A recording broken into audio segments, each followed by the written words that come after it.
সবাইকে আন্তরিক শুভেচ্ছা ও স্বাগত জানাই। আশা করছি আপনারা ভালো আছেন, সুস্থ আছেন এবং আজকের এই পর্বেও আপনারা আমার সঙ্গে আছেন। আজকে আমি উচ্চারণ বিষয়ে কিচ্ছু বলবো না। আজকে কথা বলবো সংবাদের শিরোনাম বা হেডলাইন প্রসঙ্গে। এটি সংবাদের অত্যন্ত গুরুত্বপূর্ণ একটি অংশ।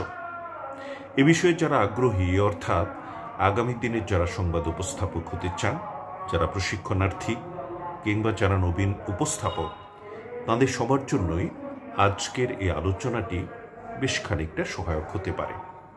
আপনারা হয়তো অনেকেই জানেন যে একটি সংবাদে বা বুলেটিনে একটি দুটি আইটেম থাকে না, অনেকগুলো আইটেম থাকে এবং সকল আইটেমের গুরুত্ব সমান নয়।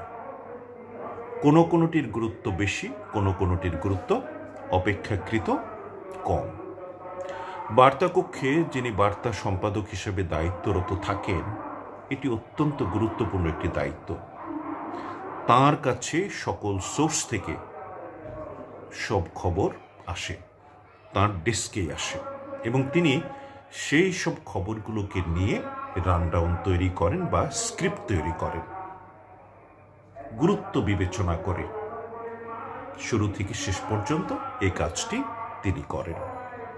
এবং তিনি সেদিনের যতগুলো আইটেম তার কাছে আসলো, সেগুলো থেকে তার বিবেচনায় যেগুলোকে সেদিনের সবচেয়ে গুরুত্বপূর্ণ ঘটনা বা খবর মনে করেন, সেগুলো দিয়ে হেডলাইন তৈরি করেন। কাজেই বোঝা যাচ্ছে যে সকল সংবাদ হেডলাইন হয় না। যেগুলো সেদিনের সবচেয়ে বেশি গুরুত্বপূর্ণ ঘটনা বা খবর, সেগুলোই শিরোনাম হয়। এই কাজটি তিনি অত্যন্ত দক্ষতার সাথে করেন। তিনি তার দক্ষতা, সৃজনশীলতা, মেধা সবকিছু এক্ষেত্রে কাজে লাগান। এই কাজটি কার জন্য করেন তিনি? নিশ্চয়ই একজন সংবাদ উপস্থাপকের জন্য। কিন্তু সেই দায়িত্বরত সংবাদ উপস্থাপক যদি ঠিকঠাক মতো হেডলাইন না পড়তে পারেন, ভুল করে ফেলেন এবং তার গুরুত্ব না বুঝে উপস্থাপন করেন, তাহলে শুরুতেই সংবাদটি মাঠে মারা পড়বে। এমনটি হওয়া উচিত নয়, এমনটি আমরা করব না। এই যে হেডলাইন, এটাকে আমরা বলতে পারি নিউজের প্রমোশনাল বা প্রোমো। নাটকের যেমন প্রোমো থাকে, সঙ্গীতানুষ্ঠানের যেমন প্রোমো থাকে, সবচেয়ে ভালো শটগুলো নিয়ে সবচেয়ে সুন্দর গ্রাফিক্যাল কিছু করে সেগুলো উপস্থাপন করা হয় দর্শককে আকৃষ্ট করার জন্য।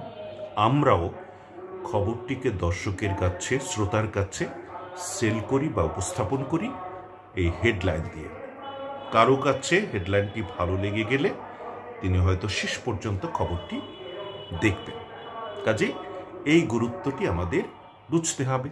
আমার সামনে কটি হেডলাইন রয়েছে, আমি পড়বার চেষ্টা করছি। সালাম থেকে হেডলাইন পর্যন্ত যদি আপনি সুন্দর করে পড়তে পারেন, তাহলে আপনাকে একজন ভালো প্রেজেন্টার বলাই চলে।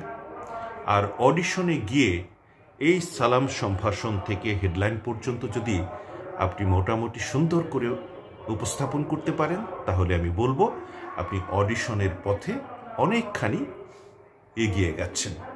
তো আমি আজকের হেডলাইনগুলো পড়ছি। আসসালামু আলাইকুম। এটিএন বাংলা সংবাদে আপনাদের সবাইকে স্বাগত জানাচ্ছি। আমি এম ওবায়দুর রহমান। শুরুতেই সংবাদ শিরোনাম। রাজধানী সহ দেশের বিভিন্ন স্থানে 5.7 মাত্রার ভূমিকম্প।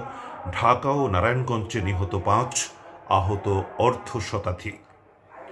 সশস্ত্র বাহিনী দিবসে শিখা অনির্বাণে রাষ্ট্রপতি ও প্রধান উপদেষ্টার শ্রদ্ধা। বৈষম্যহীন শোষণমুক্ত রাষ্ট্র গড়তে অন্তর্বর্তী সরকার অঙ্গীকারবদ্ধ, ডক্টর ইউনূস। ভোট বানচালের চক্রান্তে পতিত স্বৈরাচার লাভবান হবে, বিএনপি নেতা ডাক্তার জাহিদ। নির্বাচন বাধাগ্রস্ত করার ষড়যন্ত্র মোকাবেলায় নেতাকর্মীদের সতর্ক থাকার আহ্বান। জন্মের 7.5 বছর পর গর্ভের সন্তান ফিরে পেতে আইনি লড়াই নামার ঘোষণা লাকমিয়ার। নবজাতক কেনার কথা অস্বীকার চাঁদপুরের হান্নান কুলসুম দম্পতির। এবং শীতের সবজিতে ভরে উঠেছে রাজধানীর বাজার, আমদানি থাকলেও দাম বেশ চড়া। শুনছিলেন সংবাদ শিরোনাম, এবার বিস্তারিত। এই হলো সংবাদ শিরোনাম। একটু আপস্কেলে পড়তে হবে, চিৎকার করবার দরকার নেই। আপনি খবরটা যে স্কেলে পড়বেন তার থেকে একটু উপর স্কেলে, তাহলে একটি সুন্দর উপস্থাপনা হবে। আমি মোটামুটি পড়েছি, আপনি চেষ্টা করলে এর চেয়ে অনেক ভালো করতে পারবেন। সবার জন্য শুভকামনা। ভালো থাকুন, সুন্দর থাকুন। খোদা হাফেজ।